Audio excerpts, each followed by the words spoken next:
সত্যি মনটা কি বলবো, মনটা আজ বড়ই ভারাক্রান্ত।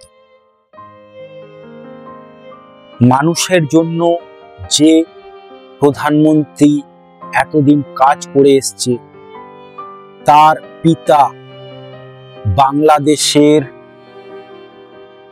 স্বাধীন হওয়ার জন্য যে লড়াই করেছে, সেই মুজিবুর রহমানকেও বাংলাদেশের মৌলবাদী শক্তি ভুলে গিয়েছে তার অবদান, ভুলে গিয়েছে সেই তৎকালীন পাকিস্তানের অত্যাচার, পাকিস্তানের সৈন্যরা যেভাবে বাংলাদেশিদের ওপর অত্যাচার করেছে, সেগুলো আজ সবাই ভুলে গিয়েছে। তাই তো আজ এই শেখ হাসিনাকে ওই আমেরিকার দালাল, কাঠপুতুল, আরো কি সব বলা যায় সেটা আপনারাই বলুন, সে তার নিজের নিয়ন্ত্রিত কোর্টে শেখ হাসিনাকে ফাঁসির সাজা শোনাল। এই যে আন্তর্জাতিক ট্রাইব্যুনাল কোর্ট শেখ হাসিনাকে মৃত্যুদণ্ডের সাজা শোনালো, এতে কি হবে? প্রভাবটা কি পড়বে? আদৌ কি ভারত সরকার শেখ হাসিনাকে ফেরত দেবে? না, ভারত বেইমানি করবে না, এটা আমার মনে হয়। ভারত দলাই লামার সঙ্গে ঠিক যেরকম ভাবে ব্যবহার করেছে, ঠিক সেইভাবে শেখ হাসিনার সঙ্গেও করবে বলে আমার মনে হয়। তবে শেখ হাসিনার এই যে মৃত্যুদণ্ডের সাজা, এর কারণে বাংলাদেশের কিছু মৌলবাদী শক্তি মাথা চাড়া দিয়ে উঠবে।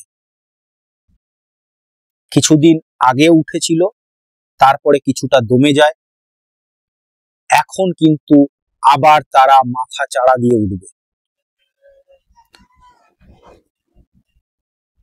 এরা বাংলাদেশের সংখ্যালঘু হিন্দুদের উপর আবার অত্যাচার করবে, এটাই মনে হচ্ছে। তবে ভারত সরকার কিন্তু চুপ থাকবে বলে আমার মনে হয় না। পাকিস্তান, চীন, বাংলাদেশ যদি একসঙ্গে হয়েও ভারতের বিরুদ্ধে লড়াই করতে যায়, ভারত এই মুহূর্তে সেই লড়াইকে রুখে দেওয়ার ক্ষমতা রাখে।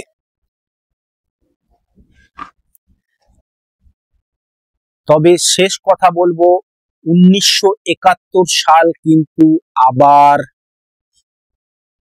ফিরে আসতে চলেছে।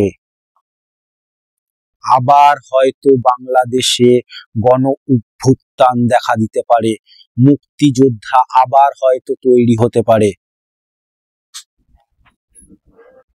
কয়েকজন মৌলবাদী শক্তি কোনোদিনই বাংলাদেশকে দখল করতে পারবে না, যতই পাকিস্তান প্ররোচনা দিক তাদের। হয়তো কিছু আতঙ্কবাদী শক্তি তারা বৃদ্ধি করবে, কিন্তু করলে কি হবে? তারা তো নিজেদের দেশকেই, নিজেদের অর্থনীতিকেই দুর্বল করতে চাইছে। আর পাকিস্তান যে খেলাটা খেলছে, পাকিস্তান কি আদৌ সম্পূর্ণভাবে সাথ দিতে পারবে? তারা তো নিজেদের সাথ নিজেরাই দিতে পারে না, নিজেরাই তো অক্ষম।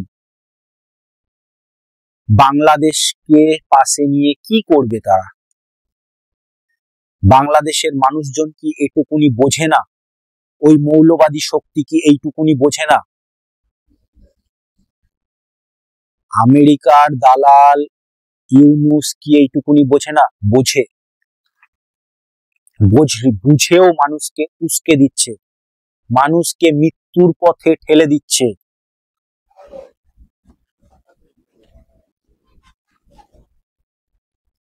এরপর চালু হবে ওখানকার মহিলাদের ওপরে অত্যাচার। তারা অত্যাচারিত হবে, ঘর থেকে বাইরে বেরোতে পারবে না। সিরিয়ার আইনটা মনে আছে? সেই আইন হয়তো চালু হবে। মেয়েরা পড়াশোনা করতে পারবে না, কাজকর্ম কোনো জায়গায় বেরোতে পারবে না, তারা শুধু ওই ঘরের চার দেওয়ালের মধ্যে থাকতে হবে।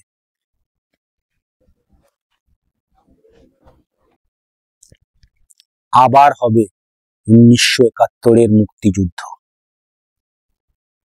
এটা আমার মনে হয়। পর্বটা কেমন লাগলো আপনাদের মতামত অবশ্যই জানাবেন। চ্যানেলটি অবশ্যই সাবস্ক্রাইব করবেন, আমাদের পাশে থাকবেন, কমেন্ট অবশ্যই করবেন।